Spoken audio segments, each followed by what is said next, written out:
Assalamualaikum warahmatullahi wabarakatuh. Selamat malam. Saya ngebikin sebuah video ini di malam hari ya, jam 6.59 PM.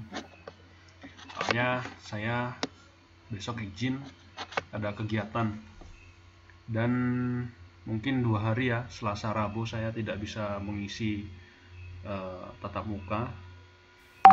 Saya bikinkan sebuah tutorial. Oke sahabat, kok sahabat, adik-adik. Biasanya saya bikin tutorial pakai sahabat-sahabat. Ini kita lanjut aja, kita langsung aja. Yang belum sarapan silahkan sarapan dulu.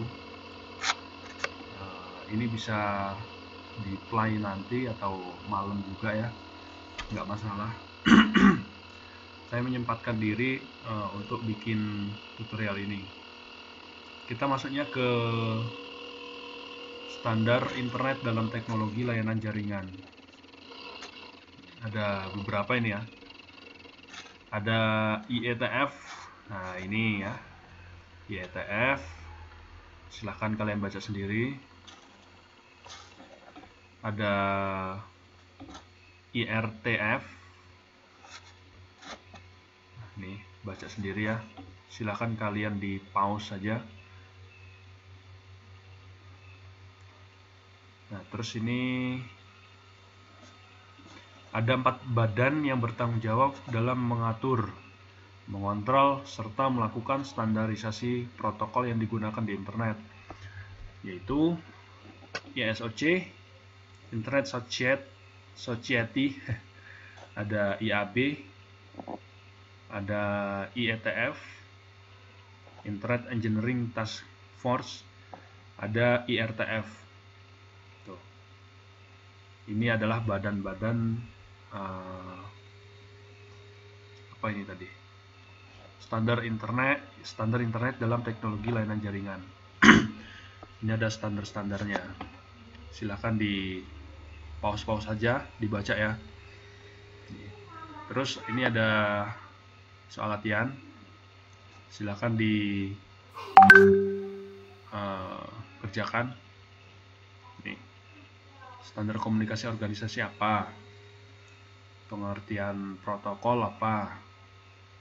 OSI atau RM apa? TCP/IP apa? Terus media komunikasi untuk bertatap muka yang terpisah oleh jarak dan waktu ialah apa? Ini silahkan sampean ngejawab di waktu absen. Sampai jawab di waktu absen kesimpulan apa yang didapat. Jadi ini silahkan dijawab ya. Dan kita langsung masuk ke bab 3.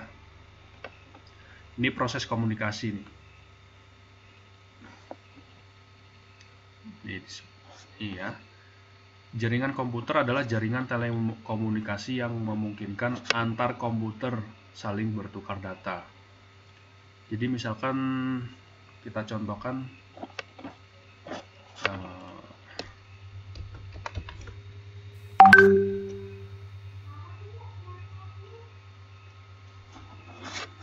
Paint 3D lah ya. Ada Paint 3D. Oke, kita ke Paint 3D. Nah, kita contohkan ini adalah sebuah komputer, laptop ya. Ini ada laptop A dan ini ada laptop B. Misalkan ini laptop ya. Ini keyboardnya nih. Ini keyboardnya. Dan ini bertukar data. Tuh. Akan bertukar data antara laptop A sama B. Seperti itu. Tujuan dari jaringan komputer adalah agar dapat mencapai tujuannya. Setiap bagian dari jaringan komputer dapat meminta dan memberikan layanan servis ya, memberikan layanan ya. Setiap bagian dari jaringan komputer dapat meminta dan memberikan layanan.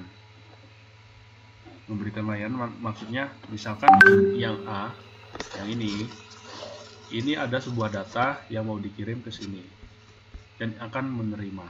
Setelah itu, yang dari B mau ngirim ke A. Itu bisa. Mau ngirim apa aja, yang ngirim data, ngirim video, ya, semuanya berbagi sumber ya. Pada intinya seperti itu. Pihak yang meminta atau menerima layanan disebut klien. Klien ya. Dan yang memberikan atau mengirim layanan disebut server. Jadi yang B, ini yang B mau ngirim ke A. Berarti yang A adalah klien. Ini klien. Terus yang ini adalah server S. Ketika sebaliknya adalah ini mau ngirim data ke sini ya. Yang A mau ngirim data ke B. Ngirim data ke B. Berarti ini server, terus yang ini klien. Seperti itu. Desain ini disebut dengan sistem client server dan digunakan pada hampir seluruh aplikasi jaringan komputer. Client server, ya ini yang dinamakan client server. Laptop A sama laptop B, client server, seperti itu. Ini ada cara kerjanya. Sinyal listrik maupun sinyal dalam bentuk gelombang elektromagnetik pada suatu jaringan komputer merambat atau memancar dengan prinsip kerja jaringan komputer. Kok bisa Pak mengirim data? Ya bisa. Kita ada dua metode ya, dua cara, yaitu menggunakan kabelan itu yang seperti ini. Kabel LAN atau kabel UTP. Nah, ini dia yang seperti ini gambar. Ini ya. Nah, awalnya seperti ini. Ada 8 dan harus di setting menggunakan konektor dan akan jadi seperti ini. Ya. Konektornya jadi yang seperti ini ya. Terus ini alat-alatnya. Terus ini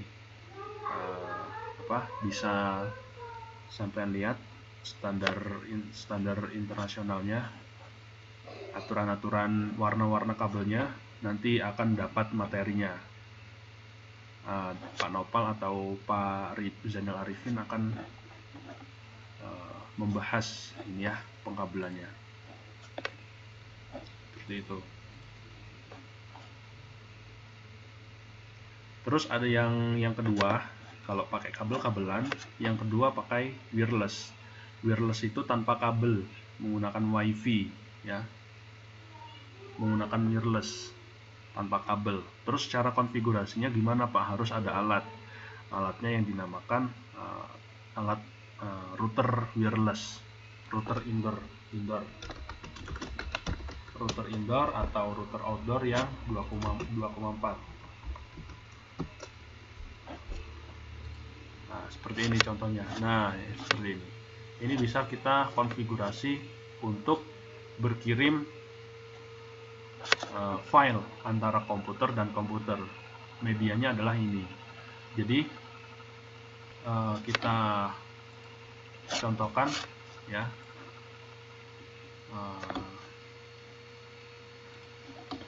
Ini adalah komputer A. Ini komputer A.